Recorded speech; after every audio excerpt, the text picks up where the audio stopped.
Joining us here for a chat on hops and spirits, she's the founder of Inspiro Tequila. Please welcome in Mara Smith. Hi, nice to be here. And did I say it correctly? Because I was like, I'm confident enough, but then I worried as soon as I said it. You got it. You got it totally right. I mean, you pronounced Smith exactly correct. Well, it's funny you say that because, you know, there are like, maybe not so much in the pronunciation, but I worked in newspapers for a long time and I had to tell folks, you got to, even if it's just John Smith, there's many different ways you can spell John and Smith. So you got to be careful. Yeah.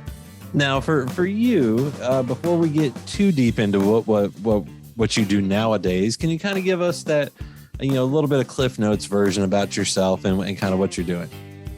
Sure. In a former life, I was an attorney at a large law firm in Chicago.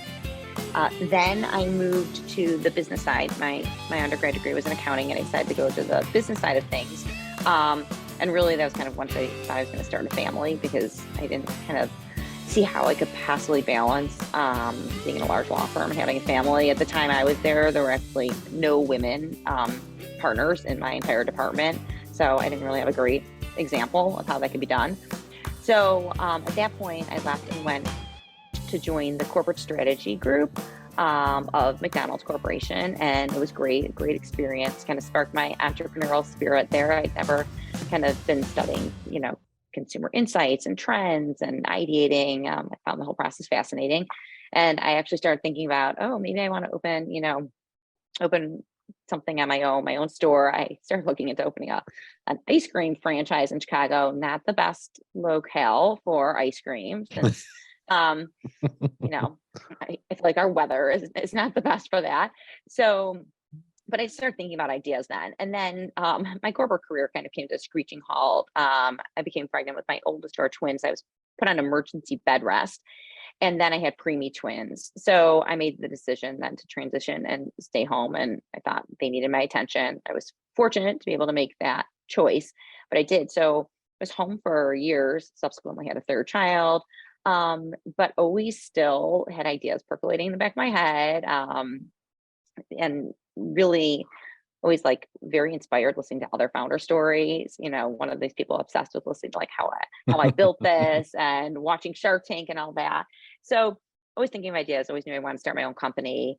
And then basically in February of 2020, I just, the ideal timing, a month before the entire world shut down, I said, I'm going to make it happen. And started Inspiro Tequila. And it's kind of a big pivot in going to the spirits world. But I think it basically came about because I am a tequila drinker, and that became my spirit of choice years ago when I was just looking for a clean drink option, kind of fit into my more active lifestyle and being gluten-free. And I just really recognized an opportunity. I thought there was an opportunity in the market because all these women were telling me that they also drink tequila. And I kept thinking, well, if all these women drink tequila, why are brands not focused on this consumer? And she really is overlooked in the spirits world. They just don't think about female consumers as a primary consumer. So I just dove in, started doing a ton of research, uncovered that half of tequila consumers are female, and I thought who best to kind of address this market and create something from everything from a, look, taste, and aroma that would appeal to this thoughtful consumer who, was just like me. So that's kind of how it came about. And, been hustling since then. Well, I was gonna say tequila is my wife's drink of choice if she has to pick one, and that's her go-to. So I totally understand the thought process there. But at the end of the day, what drew you to tequila, to being like, okay, of all the things? I mean, I know you kind of laid it out, but at the end of the day, the spirits industry is kind of a weird industry. What drew you to going down that path? Right. Well, one, I saw that opportunity to kind of speak to a consumer that I thought no one was really addressing very well. And I really wanted to come up with, like, even from the bottle design, something that I would personally want to display on my back bar and have something really unique. I also as I was doing, a lot of taste testing, it was very difficult due diligence. Um, and researching the category, I uncovered that so many tequila brands use additives, and I did not know that as the consumer. Um, and when I learned that they're using flavoring, coloring, glycerin, like uh, the vast majority of tequila brands, then I really started thinking, okay, I'm drinking this because I want this like clean spirit option. It's agave plant based. Well, I don't want additives in it. So that really led me down the road of thinking, okay, can we create the taste profiles that this consumer likes after doing, focus groups and surveys, understanding the brands that she was looking for and the ones she likes. Can we create that, but without using additives, just based on our process? So that's kind of where, I was like, okay, I think we can do something and do it a little bit unique and better, because I know it's a really crowded category. But if I thought there's still a way to innovate, especially coming in as an outsider. I really didn't, I guess you don't know what you don't know. So I was like, That's oh, we true. can do something different, and innovate.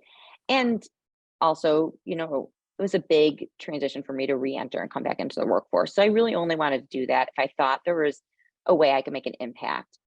And here was an industry where, it didn't take a lot of like research to uncover that there's so few women in the spirits industry. I just thought, there was an opportunity to add another female perspective, and that I could actually, do something more impactful and have women involved in every part of our process, which is not often seen, especially in the tequila world. So everyone from our master distiller in Mexico to operations, sales, marketing, we are distilled, owned, and led by women. And that is awesome. And for those that don't understand it, tequila technically can add up to a small percentage of additives, and it's legal, completely legal. They're allowed to do that. So you do have to pay attention to that. And it's interesting, for you, to talk about that. I mean, does this kind of give you a good feeling to, be back in the business world and do something that you love? Because I see the smile on the face, so I'm guessing that's a yes. Yes, and it's funny because I kind of say, wow, I'm actually working more hours than I did when I was at a large law firm. but I wake up every day really excited about it, and for so many reasons. I mean, obviously there are many, many obstacles when you get started, and I think even as I continue, there's going to be many obstacles, supply chain, production, things like that. But I had the opportunity to meet a lot of founders and leaders, especially female founders and leaders. And I probably have at least 3 to 4 meetings a week, if it's Zoom or in person. And that really excites me. I mean, I'm just learning so much. And I think that's part of the reason I also find the whole process really fascinating of startup and getting into a new industry. I'm just someone, I always say I kind of like to be a learn it all, not a know it all. So the learning curve is huge. I mean, every single day. And I think that is something that really kind of drives me, and makes me excited about the whole process. Well, and two, with having a law background and then even kind of working in the corporate strategy side, I'm guessing that had to have helped a little bit with going, even if it wasn't in the alcohol world, just going down the red tape of the alcohol industry, because it is not the easiest thing to navigate. You're basically dealing with 50 different governments, along with federal governments, especially with bringing in tequila across the border. So I'm sure that was not some. I'm guessing you realized along the way that was a tough journey to get through all that. Yes. And I do think having a legal background helped me in a couple of things. First of all, I'm a very good researcher. So when it kind of came to me trying to first research the industry, understanding what you need to do from everything from marketing, which was like a whole new realm for me. So that the work that was required to do that and get up to speed kind of didn't phase me that much. I was like willing to dive right in. And I think as far as compliance, yes, the 3-tier distribution system, the archaic laws from 1933 still being in place, every state having their own, regulations, tax laws. It is very overwhelming. I do think with my background, even though it wasn't in alcohol before, I didn't find it as daunting. I was able to kind of, research and it kind of get my head around a lot of that, probably pretty quickly, even understanding the CRT rules in Mexico. I mean, obviously, I'd never been privy to any of those before, but I think, reading code and legislation and things like that kind of came a little more naturally to me, probably. But that is something that is a very complex and highly regulated industry, as you know. It is beyond highly regulated. I don't even know how to describe it at times, but for you and being able to launch this product, you picked an interesting name. How did the name Inspiro come about, and what does it mean? Yes. So after deliberating on names at nauseum and hiring a naming company because I couldn't come up with it, all of a sudden, what happens? I think of it in the middle of the night. So I knew I wanted something that would somehow pay tribute to the two women who are very influential in my life. And so Inspiro means inspired in Spanish. And it really is in honor of my grandmother, my late grandmother, and my mom, just women who I think gave me the confidence to believe I could do anything, including enter into a totally new industry or re-enter the workforce. I feel like the fact that they had such belief in me and built that kind of confidence in me, as a young girl also. So it really is, um, in recognition of them. And you mentioned being able to go and kind of try things and find what you wanted in a tequila. To pay homage to that, was it difficult to go and find exactly what you were looking for down there and try these distilleries? I know, yes, it's fun to sample things, but it's a whole different ball game to find people you want to work with and have the same vision that you do. Yes. And it was really difficult because I started this in COVID. So every time I scheduled a trip to go to Mexico, I couldn't go. It got canceled. So we actually had to do the entire first production run without me getting down there. I was doing like Zoom tours of distilleries. I actually found my distillery. It was the first one I talked to, and I got connected to them through actually an agave syrup company who uses them. And then they wanted to build up their tequila portfolio more. But I had a lot of criteria. So it really narrowed down the playing field for me fairly quickly. One, I knew I wanted a female master distiller, and I knew I wanted Ana Maria Romero Mena. After reading a book about the women in tequila and learning about her, so that kind of you know helped me focus a lot. I needed a distillery that would let me bring basically my own chef into their kitchen, right? I also needed one that would follow our specifications. So we use our own recipe. So I actually did not try any bulk tequilas from any like of their house tequilas from any distillery because I knew I wasn't using it. I wanted them to follow our process. Like we have a very different process. So that was part of it too. I didn't want to take a bulk tequila and tweak it. I didn't want a distillery that produces for too many brands where I kind of got lost in the shuffle. So once, even though there are many distilleries, once I kept adding all these requirements, it really narrowed it down fairly quickly. But it was hard doing production and having people follow, all the directions and not being there. In fact, our first entire batch, Anna Maria had very strict specifications of how long the agave had to cool before it was fermented, and they didn't follow her exact requirements. And I was so excited. I was getting my first sample sent to me, and I was like, "Oh my gosh, they're finally here!" Got the samples, tried it, and I was like, "Oh no, I don't like it," and I didn't like it. And it was an entire first run. So and some people suggested, well, maybe you just blend this one and the next run. I was like, no, I really don't want to take something that I don't think is great and something that is great and then have something mediocre. So I actually got rid of the entire first run. It set us back about 6 months, and it was setback, but I have to love it myself. Like, that's the only way I can go out there and tell other people to try it. So, um, was a disappointment, but I think, having the quality and feeling really confident in the quality of the juice that's in the gorgeous bottle it's everything to me.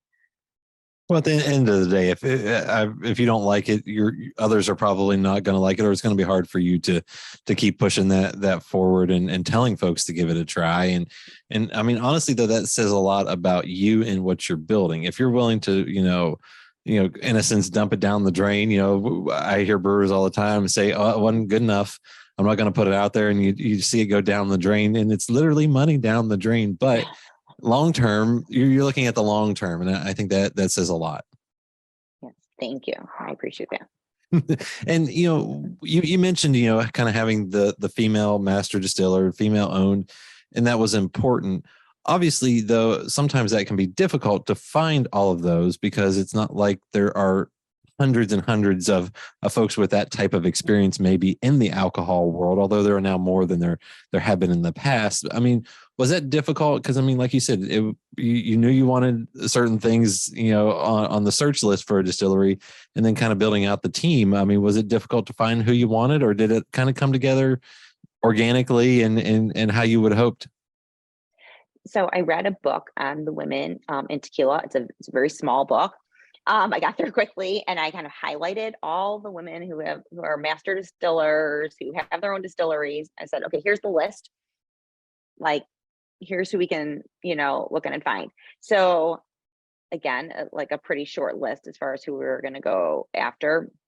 And it wasn't that hard, but I feel like I just got very lucky. So I said, oh, I want to meet. I mean, she's legendary in Mexico, Ana Maria Romero Mena. And I had consultants down there, and it's like, one person knows someone who knows someone, and they made it happen. So I feel very fortunate and that it did not take that long for us. Once I said, I want her, she developed like the aroma wheel in tequila that's used in the industry. It's like identifying 600 aromas in tequila and where in the production process they came from. I thought that was super important, especially to my, consumer, because I do think the aroma really affects, the taste profile. So the fact that she did that, I knew that I wanted her. But yeah, we kind of made that happen pretty quickly, and we were just meeting on Zoom and going back and forth to discuss what I was looking for. I think she was able to really understand what I was looking for and bring it to life. But I think part of it is just, timing and some luck. And I think maybe because it was COVID, I had access to people that I otherwise wouldn't have, right? People had a little more time on their hands. The Zoom meeting was easy to set up. If it was prior to that, I probably would have to find a time, schedule time that I could fly down there, meet her in person, when does fit with her schedule and my schedule. So I think, even though obviously devastating and hurt so many businesses, for me, that did kind of offer up some opportunities for me to get in front of some people that I otherwise probably wouldn't have been able to connect with. And then you mentioned too that not only do you want it to taste good, you kind of wanted it to have a certain look when it's on the shelf. Can you explain the bottle, because it's pretty sleek looking, if I must say? Thank you. Yes. So I love our bottle. I wanted something. Part of the reason is I was walking down my local liquor store aisles, and I kept looking at the bottles, and everything is, very stout and round, and maybe like depictions of agave fields or skulls, things that just did not resonate with me. I wanted something that was super sleek and sophisticated, like just clean, contemporary. And I also wanted it to be functional. So it is purposefully, it tailors in the middle because I wanted it to be easy to hold and pour, because I found it cumbersome when you're holding the really huge round stout bottles with a short neck, and I'm spilling, it's hard to pour. So I really wanted this long, pretty neck on it, and that it's easy to hold even for someone with maybe smaller hands. So yeah, the bottle was actually the first thing I did. Is like, I had an idea. I kind of didn't realize how complicated the bottle that I wanted was. like, oh, I just want this bottle. It's like a custom design mold. It's hard to get the shape right. It's gradient paint. I didn't know how difficult that was to paint from gradient white to clear to white. I wanted to make sure we had clear inside because I really wanted the transparency for people to be able to see the liquid inside, but yet I wanted the white elements.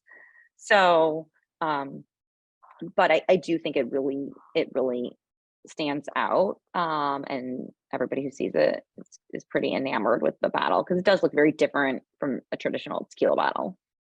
Well, and I think just everything that you've said, you can tell the amount of thought that has gone into this product, and it's not just something that you're hoping to throw out there and people might enjoy. No, this is a recipe you all have kind of designed, a bottle you have designed. There are so many different things along the way that you guys have put your touch on, and that is really cool to see.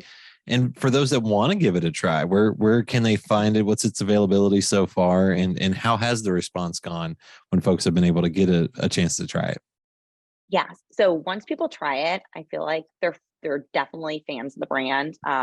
Our Blanco, it's just a very easy to drink. It is truly a simple Blanco tequila. We took a lot of the bite off the back end, sweeter tasting notes.